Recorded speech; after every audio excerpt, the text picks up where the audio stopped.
Merci de rester fidèle à l'ORTM, les 13h à Sarakora de la SEC de Koulikoro, même heure à Timissa de la SEC de Tominia.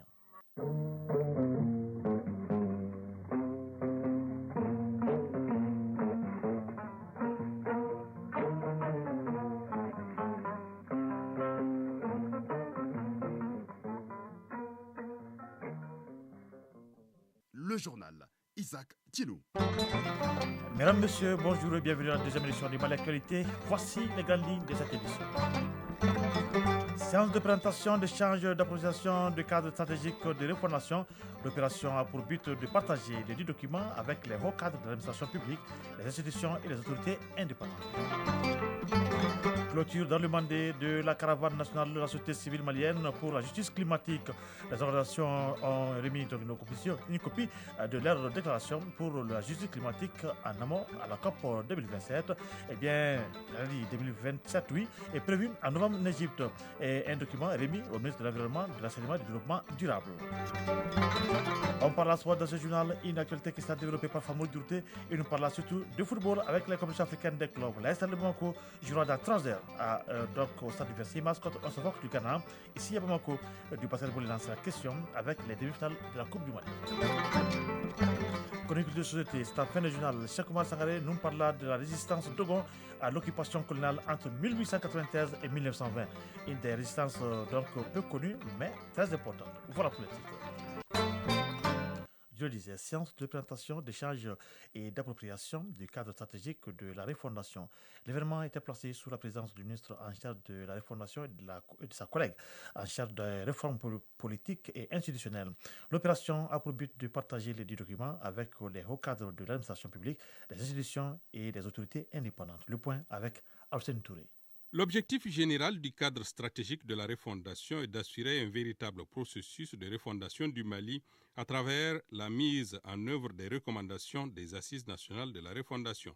Son appropriation par les différentes structures étatiques et indépendantes devient dès lors un impératif pour le département en charge de sa mise en œuvre. Ibrahim Kassa Maïga, ministre de la refondation de l'État et des relations avec les institutions. Après la première réunion du comité de pilotage stratégique avec tous les secrétaires généraux des départements ministériels, la suite s'est traduite en un chronogramme d'activités se déclinant en une série de rencontres, de présentations et de vulgarisation du cadre stratégique de la refondation de l'État assorti de ces plans d'action. Cela aussi nous permettra de le vulgariser auprès de toutes les forces vives de la nation. Ces activités constituent un paramètre important de mise en œuvre efficace des recommandations issues des Assises nationales de la refondation de l'État pendant cette période de transition. D'ailleurs, les autorités de transition ont déjà réaffirmé cette volonté à travers la création et la mise en place du CNCRNR, le comité indépendant de suivi et évaluation des recommandations des Assises nationales de la refondation, qui sera désormais notre gendarme dans le cadre de la mise en œuvre efficiente des assises. Le document en question comporte 5 piliers et 4 principes directeurs. Sa mise en œuvre va nécessiter la bagatelle de plus de 4 800 milliards de francs CFA sur 10 ans. Il sera évalué à mi-parcours au bout de 5 ans avant son évaluation finale. Les questions-réponses ont permis aux participants de mieux cerner le sujet et d'y apporter chacun sa touche personnelle en vue de son amélioration. Sur un tout autre plan, la rencontre d'échange des cellules inter-Corsia, Mali, Mauritanie, Niger, Tchad et Burkina Faso vient de clôturer sa deuxième réunion ce jeudi. L'objectif de la rencontre était de faire le point des évolutions au niveau de chaque cellule et échanger avec les coordinateurs régionaux des Corsia sur les enjeux transfrontaliers liés donc à l'accès à la coordination, au plaidoyer et à la durabilité du programme. Le point avec Fantama Magnantao. Au cours de ces 3 jours d'échanges et de partage d'expériences, les participants ont ratissé large les nombreux sujets, notamment tout ce qui est apprentissage sur les thématiques du programme de développement d'urgence. D'autres acteurs ont mis les points sur les consortia, comment ils s'articulent dans les initiatives qui sont développées par les cellules interconsortia des 3 pays, Mali, Mauritanie, Niger, Tchad et Burkina Faso.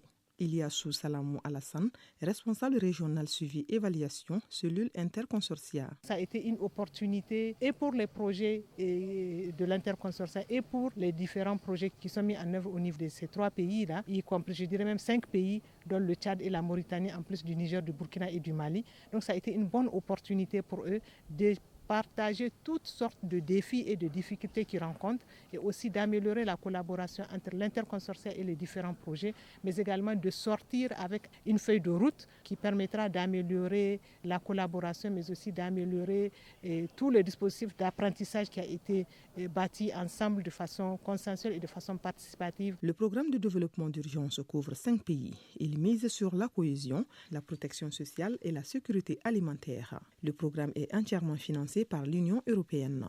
Stefano Verdescia, assistant technique au programme de développement d'urgence de l'Union européenne. Cet atelier nous a permis d'aborder un grand nombre de questions liées à la mise en œuvre de ces programmes. Donc c'était un peu un atelier de coordination des activités que le programme doit réaliser. Notons que cette deuxième réunion au Mali a été une rencontre où tous les acteurs se sont retrouvés avec un cahier des charges en termes de capitalisation, d'améliorer les projets qui sont mis en œuvre par les différents acteurs nationaux et internationaux. Clôture dans le mandat de la caravane nationale de la société civile malienne pour la justice climatique. C'est à Kangaba que les caravaniers ont remis au ministre de l'Environnement, de l'Assainissement et du Développement durable une copie de leur déclaration pour la justice climatique en amont à la COP27. Vous l'avez compris du moins, la COP27 prévue en novembre en Égypte. Dans ce document, les caravaniers demandent aux chefs d'État et de gouvernement de soutenir toutes les propositions de loi et textes réglementaires et leur application pour la sécurité des terres des communautés afin de développer collectivement des terroirs en agroforesterie paysanne, solutions agricoles pour une justice sociale, alimentaire et climatique. Envoyé spécial à Kiboukoubali. Après Diema en première région, Nonsombougou en deuxième région et Benkadibougou en quatrième région, les caravaniers viennent de boucler leur périple à Kangaba sur le site de Kouroukanfouga. Pour les initiateurs, cette activité s'inscrit dans le programme national de riposte contre les effets des changements climatiques. Aïssata Traoré, porte-parole des caravaniers. Pendant des jours, nous sommes allés dans le Mali profond, à la rencontre des communautés, à la rencontre de ceux qui subissent les effets du changement climatique, pour des échanges d'expériences, pour recueillir des solutions auprès de ces communautés et faire parvenir leurs souffrances au plus haut niveau. Diallo Oumou Modibo Keita, directrice exécutive des jeunes volontaires pour l'environnement. Les problématiques restent les mêmes. C'est la pression anthropique, c'est l'exploitation anarchique des ressources forestières, c'est les feux de brousse. Le ministre en charge de l'environnement a exprimé toute sa satisfaction en disant que l'espoir est permis au regard des résultats obtenus par cette caravane sur le terrain. Modibo Kone, ministre de l'Environnement, de l'Assainissement et du Développement durable. Je voudrais dire aux caravaniers que cette mission que vous êtes en train de faire, vous le faites pour vous-même. Nous subissons tous les effets néfastes du changement climatique. Que vous ayez accepté, quitter vos familles depuis septembre jusqu'à aujourd'hui pour donner le message ultime à nos populations du respect de l'environnement, je ne pourrais que vous dire merci. Cette caravane nationale de la société civile malienne pour la justice climatique a été bouclée avec la remise au ministre de tutelle d'une copie de la déclaration pour la justice climatique en amont de la COP27 qui aura lieu en Égypte du 6 au 18 novembre 2022. Radio Mali, 13h08. Actualité hors de nos frontières. Au Burkina Faso, le nouveau président de la transition, le capitaine Ibrahim Traoré, a reçu hier à l'audience le diplomate du pays. Après avoir donné les raisons du coup de force du 30 septembre dernier, le capitaine Traoré a souligné que le travail a déjà commencé sur le terrain. Face au diplomate, il soutient que son combat ne vise qu'à donner plus de quiétude aux populations en accélérant la lutte contre le terrorisme. Il a saisi l'occasion pour solliciter des partenaires, tout en se préoccupant pour le retour de la sécurité, la paix et la cohésion sociale et intercommunautaire. Le corps diplomatique et les représentants des organisations internationales ont réaffirmé leur disponibilité à accompagner le pays.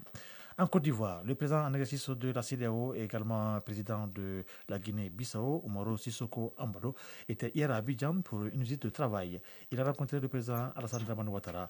Au menu des échanges, la sécurité régionale, alors que le forum paix et sécurité de Dakar, qui devait se tenir la semaine prochaine, a été reporté. Oumaro Sissoko Ambalo affirme que de multiplier les consultations avec ses pairs, un temps d'échange pour parler des défis sécuritaires dans la sous-région. Au Nigeria, le président Mohamed Bouhari a présenté hier le projet du budget 2023. Il s'est prêté pour la dernière fois cet exercice annuel puisqu'il n'est pas candidat pour la prochaine présidentielle. Parmi les mesures attendues, la fin de la subvention du carburant. Le pays économisera ainsi jusqu'à 9,6 milliards de dollars, alors que son déficit se creusera à 4,78 millions et il a dit 4,78% l'année prochaine. Le projet de budget 2023 est le 8e et le dernier de cette administration. Il reflète donc les graves défis auxquels le pays est confronté et les réformes clés nécessaires pour atteindre une croissance plus élevée et plus inclusive, a déclaré le président Bouhari. Et puis au Djibouti, un accrochage dans un camp militaire à Karabisisa a causé hier la mort de 7 soldats, 4 blessés et 6 disparus. Les autorités djiboutiennes parlent d'une attaque du Front pour la restauration de l'unité et de la démocratie, alors que le Front, de son côté, a évoqué dans un communiqué une riposte. Le porte-parole de la majorité présidentielle précise que d'importants moyens ont été engagés pour traquer les assaillants et pour retrouver les soldats portés disparus.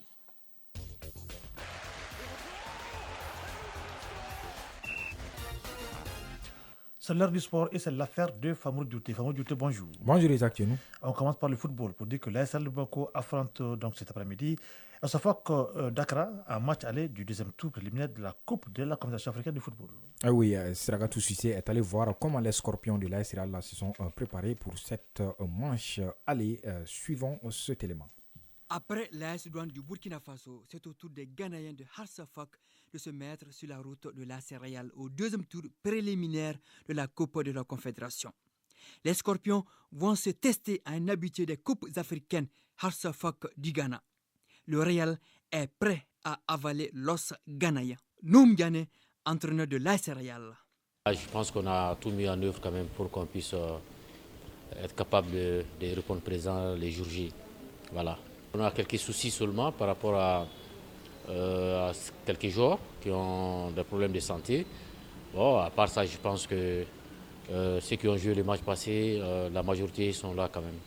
Des matchs amicaux ponctués de séances d'entraînement, 2 face-à-face sur le continent et un test d'envergure en Supercoupe du Mali, l'AS Real a eu le temps de connaître son niveau réel. L'adversaire Hassafak, vainqueur de la Coupe du Ghana 2022, a 3 matchs de championnat dans les jambes, 2 nuls, 1 défaite, 2 buts marqués, 3 buts encaissés. Noum Diané, entraîneur de l'AS Real. J'ai les informations sur l'équipe. On sait qu'ils ont beaucoup de joueurs avec l'équipe Chan du Ghana, qui jouent avec l'équipe Chan. Non, on a les informations sur cette équipe. Ce n'est pas une mauvaise équipe. Hein. Je pense que, connaissant bien le football ghanéen, on sait que techniquement, c'est les joueurs qui ont un certain niveau. C'est vrai que ce n'est plus le même Ghana qu'il y a 20 ans ou plus. Voilà, mais bon, c'est un adversaire à respecter parce que c'est une ancienne équipe africaine, quoi. Le technicien Noum Diané et ses hommes ont promis d'étouffer les Ghanéens et faire l'essentiel dès ce premier acte à Bamako, avant le retour une semaine plus tard à Accra. Voilà, c'est ça donc au stade du 26 mars. Dans ce même stade du 26 mars, en Ligue des Champions, le Yoluba joue demain son match aller du deuxième tour, dernier tour préliminaire. Ah oui, le champion du Mali, le Yoluba, accueille le CR Belouizdad d'Algérie dimanche à 16h au stade du 26 mars. 14 autres rencontres sont au programme ce samedi et dimanche en Ligue des Champions. Le champion en titre Wydad de Casablanca fait face à Rivers United, un club nigérian. L'Ogre Alali a droit à un derby nord-africain contre l'US Monastir. Al-Merrek du Soudan a battu par 2-0 Alali Tripoli ce vendredi. Le deuxième tour aller de la Ligue des champions de la CAF prend fin le dimanche 16 octobre avec la rencontre RCK du Burkina contre Vita Club du RD Congo. À cause des événements politiques à Ouagadougou et sur demande du club burkinabé, l'affiche a été reportée d'une semaine. A noter que les 16 vainqueurs des matchs aller et retour se qualifient pour la phase des poules de la compétition. Tournant une fois zone A des moins de 17 ans, le Mali a obtenu sa qualification pour la prochaine CAN de la catégorie en 2023. Oui, on connaît désormais la moitié des équipes qualifiées pour la prochaine CAN de moins de 17 ans prévue en Algérie en 2023. Le Mali est la 6e nation à avoir son billet. Les Maliens ont décroché leur qualification en finale du tournoi de l'UFOA A des moins de 17 ans en dominant la Mauritanie 2-0 en demi-finale. C'était hier. Il rejoignent ainsi le Sénégal qui a éliminé la Sierra Leone un peu plus tôt le même jour dans la séance des tirs au but. Le Nigeria, le Burkina Faso, l'Égypte et l'Algérie, le pays hôte, sont les 4 autres pays qualifiés. Il reste donc 6 tickets à distribuer et ces billets se joueront dans la zone COSAFA, UNIFAC et SECAFA, soit 2 billets par zone. Balle au panier, les demi-finales de la Coupe du Mali de basketball se jouent aujourd'hui sur le parquet de la salle Salamatou Maïga du Palais des Sports. Oui, les favoris, le Stade malien homme et l'AS Police Dame visent le doublé Coupe Championnat, mais avec des outsiders comme l'AS Mandé ou le Djolbassé homme et le Stade malien l'USFAS ou l'AS Real Dame. Ce n'est pas gagné d'avance. Ce sont les messieurs qui ouvrent le bal à 14h le Djolbassé, c'est-à-dire tout à l'heure. Le Djolbassé sera face à l'AS Mandé. Juste après ce match, les 2 demi-finales des dames suivront. AS sera le Stade malien à 16h et AS Police face à 18h. La soirée prend fin avec la seconde demi-finale des messieurs entre le Stade malien et Faso Kanou. On va terminer par toujours les sports demain pour parler cette fois du handball où le championnat d'Afrique des clubs est en cours. Zamalek d'Égypte est face à Espérance sportive de Tunis en finale. Oui, un peu plus de 15 jours après leur rencontre en finale de la Coupe arabe, l'étoile sportive, l'Espérance sportive de Tunis et Zamalek d'Égypte se retrouvent encore en Tunisie. Cette fois-ci, c'est pour le compte de la finale du 43e championnat d'Afrique des clubs de handball messieurs prévu ce dimanche. Zamalek a rejoint l'Espérance de Tunis après avoir battu ses compatriotes d'Al-Ali 26-25, tandis que l'Espérance de Tunis a sorti le club africain 30-22. Fameux Dioté, merci. Chronique culture et société. Nous restons dans la mouvance du 22 septembre. Dans la chronique culture et société, nous parlons de la résistance Dogon à l'occupation coloniale entre 1893 et 1920. Une des résistances peu connues, mais très importante. Le dossier est signé Cheikh Oumar Sangaré. Les colonisateurs français ne se sont pas installés au pays Dogon la fleur au fusil. Entre 1893 et 1920, le peuplement du pays Dogon s'est opposé avec bravoure à l'occupation coloniale. Les Dogons sont reconnus comme étant des conservateurs de nos fondamentaux. C'est une communauté qui possède une riche culture guerrière. Général des divisions à la retraite Gabriel Poudjougou, membre de la commission technique des cadres de Guinée-Dogon. Au pays Dogon, tous ceux qui ne sont pas infirmes, en cas de conflit, sont obligés de s'engager. C'est pour ça que traditionnellement, de père en fils, les Dogons se partagent le fusil traditionnel, il y a les lances. Donc tout ce qui est comme harnachement pour le combat, chez nous, c'est un héritage naturel. L'homme Dogon, naturellement, un guerrier. Un guerrier qui tient à sa liberté et qui va devoir se battre pour l'éprouver face à l'occupation et aux servitudes coloniales. La révolte s'enclenche progressivement au pays Dogon au fur et à mesure que les colons y pénètrent. La colonne française entre à Badjangara le 29 avril 1893 et met le cap sur Douanzan le 13 mai de la même année. Plusieurs villages entrent dans la danse et Sanga est attaqué le 17 juin 1896 par des troupes de 318 fusils et 2 canons de montagne. Puis, les occupants longent les falaises.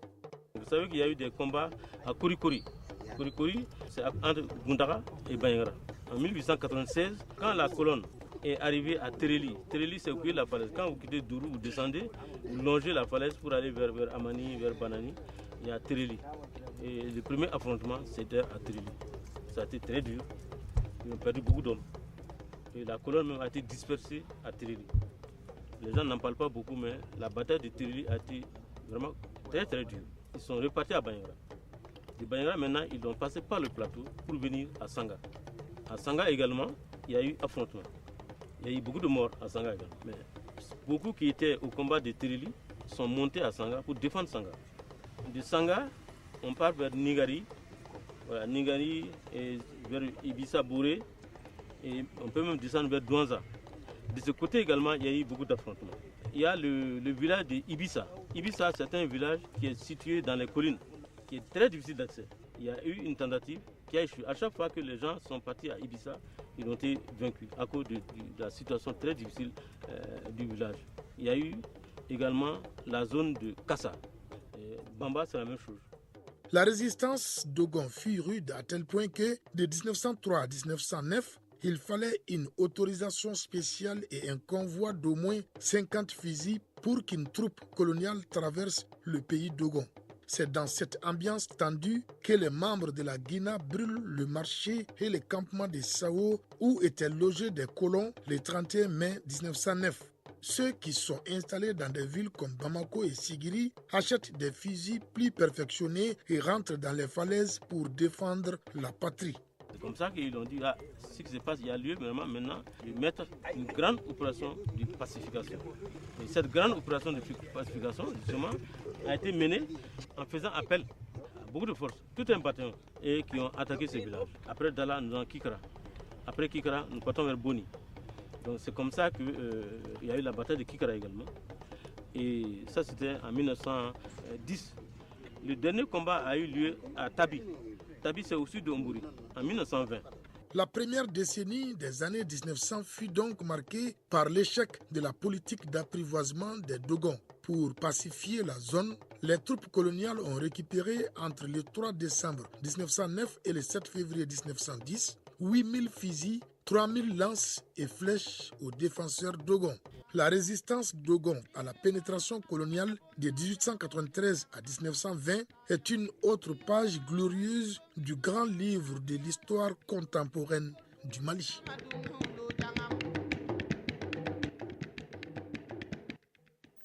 Avant de nous séparer, retenez qu'à l'occasion de la fête de Mouloud, la Radio Nationale vous propose ce soir un plateau spécial de 21h à 0h animé par Moussa Babakoulou Silla. Et demain à 9h30, si vous voulez, de 9h30 à 12h et de 15h à 18h, vous retrouvez des magazines sur le sens du Mouloud dans nos différentes langues. Voilà, ainsi ça s'achève ce journal pendant qu'il est 13h passé de 21 minutes à Nonsobougou dans le secteur de Kologani et à Badogo dans le secteur de Yanfolila. Un journal qui a été présenté par Isaac Tchenou avec la communauté technique de Bintou Traoré. Mise en ligne, Abdelaziz Koulibaly. Réalisation, Dossé Babadiara. Merci à Brahma Traoré pour la suite de cette édition. Le prochain rendez-vous avec l'actualité sur nos antennes, c'est pour 19h30. D'ici là, le programme se poursuit. Tout à l'heure, les informations sur le temps suivi du journal international avec Mohamed Sangari. Pour ma part, je vous souhaite de passer un excellent moment en compagnie de Radio Mali. Au revoir.